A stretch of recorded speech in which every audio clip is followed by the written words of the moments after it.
Faut que j'arrête de chanter et il faut que la chaise arrête de grincer aussi.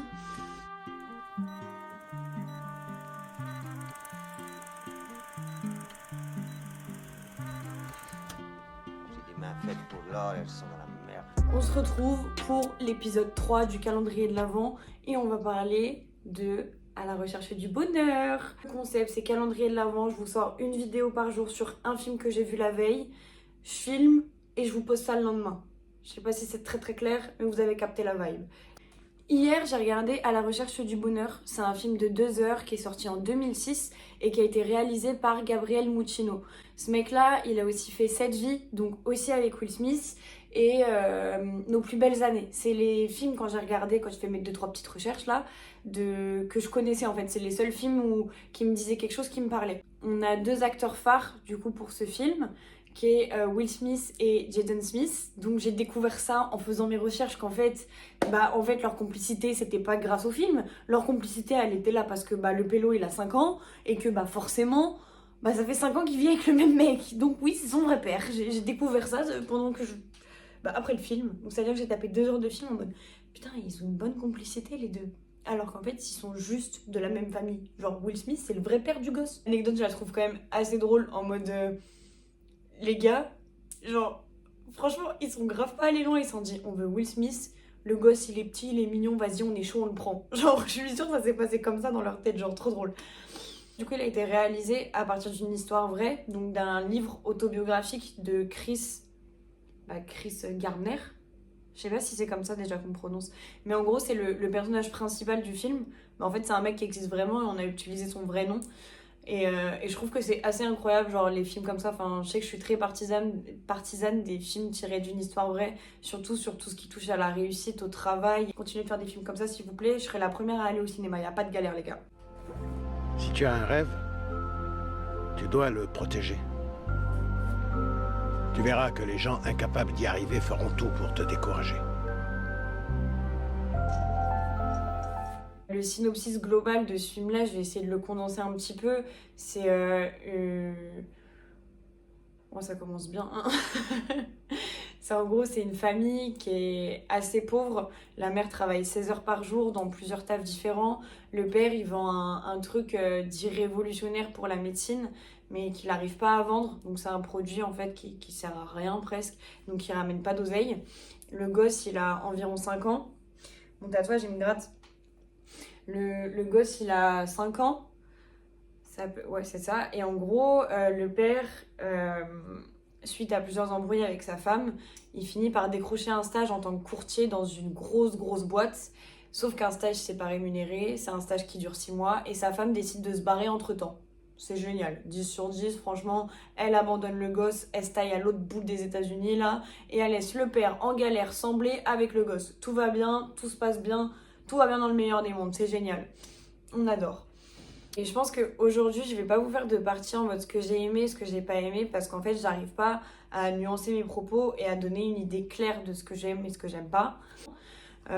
Déjà, j'ai beaucoup aimé le fait qu'on soit sur un cadre non habituel, en mode que ce soit le père qui s'occupe de son gosse et la mère qui se barre du foyer, parce que c'est vrai que même dans la, entre guillemets, vie lambda, c'est quand même un truc qui est beaucoup plus courant qu'une mère élève seule son enfant, qu'un père qui élève seul son enfant, et j'ai bien aimé le fait qu'on mette ça en avant et que ce soit ça qui soit développé dans le film.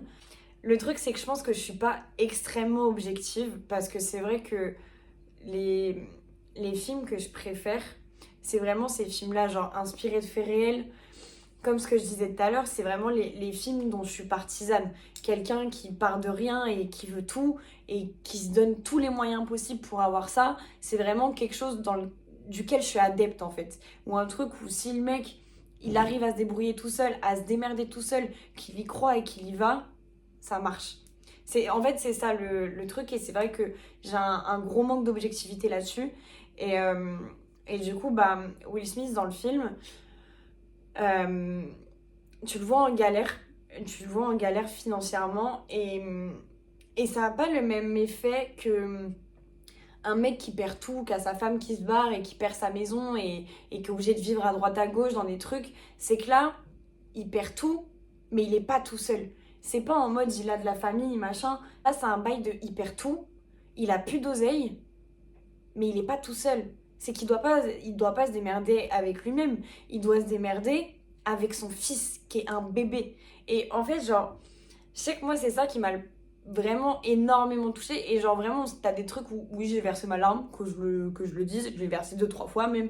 Mais le côté de, toi, t'es en galère et à cause de toi, tu mets ton enfant dans cette galère-là, je trouve ça horrible. Horrible. Genre, vraiment, le film, il m'a fait tellement mal à la gueule. Genre, j'étais là en mode, waouh! Genre, tout ça, tu vois. Et le film, il est fort. C'est vrai qu'en plus, là, on a un personnage principal, donc en dehors de Will Smith, qui a un enfant. Donc, je pense que ça doit être assez dur même. Il me semble qu'il y a une grosse. Comment on dit? Pas de loi, mais de. Bah, en gros, ce que je sais, c'est que dans le cinéma, il y a une loi de un enfant a le droit de jouer tant d'heures par jour, par semaine, en fonction d'eux, seulement pendant les vacances scolaires. Après, non, c'est aux États-Unis parce que les sœurs Olson, c'était pareil quand elles jouaient dans la fête à la maison. Mais je sais qu'il y a législation. Je sais qu'il y a une grosse législation autour du droit des enfants et de comment les enfants ont le droit d'être au cinéma. Enfin, vous voyez ce que je veux dire en mode, en gros, un enfant ne peut pas tourner autant qu'un adulte. Et je pense que juste ça a dû être super compliqué. C'est vrai qu'on a aussi un film qui est très rythmé parce qu'en gros, tout le long du film, on a une espèce de voix off du coup de Chris Gardner, donc Will Smith, qui énumère cette histoire, donc qui raconte sa vie en chapitres. Et en fait, il est là en mode, t'as un chapitre qui peut durer genre 45 minutes et un chapitre qui fait 25 secondes. Ou en gros, il va te dire, ouais, ça c'est un chapitre, c'est genre courir après le bus.